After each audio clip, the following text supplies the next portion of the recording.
Hi, and welcome to Laugh with Sharon. And the theme this week is getting ready for winter. So, as you can see, I'm all bundled up and ready for my winter, and I have some fabulous winter jokes for you. The Indians asked their chief in autumn if the winter was going to be cold or not. Not really knowing an answer, the chief replies that the winter was going to be cold and that the members of the village were to collect wood to be prepared.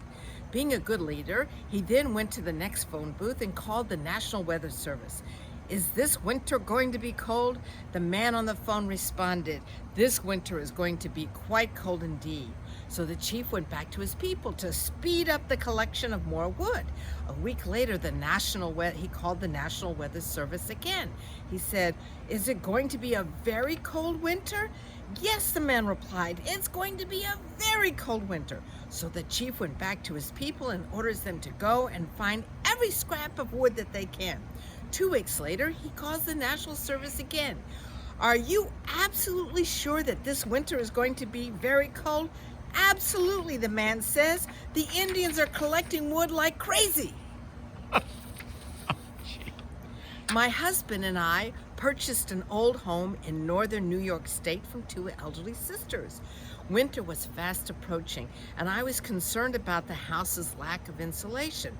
"Look, if they can live here all those years, so can we," my husband confidently declared. One November night, the temperature plunged to below zero, and we woke up to find the interior walls covered with frost. My husband called the sisters to ask how did they keep the house so warm. After a rather brief conversation, he hung up. "For the past 30 years, he muttered, "they've gone to Florida for winter." Winters are fierce in Minnesota, where he lives, so the owner of a construction project felt he was doing a good deed when he bought earmuffs for his foreman. Noticing, however, the foreman was not wearing the earmuffs on even the bitterest day, the project manager said, "Didn't you like the earmuffs?" "Oh," the foreman said, "they're a thing of beauty." "Well, then why don't you wear them?" The foreman explained, "I was wearing them the first day and somebody offered to buy me lunch, but I didn't hear him. Never again, never again." And now, with COVID, this joke is even very particular.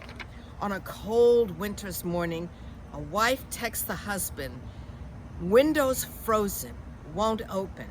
The husband texts back, "Get some lukewarm water and pour it over it." Wife texts back 5 minutes later, "Computer is really screwed up now." Okay, have a great day and a wonderful week ahead.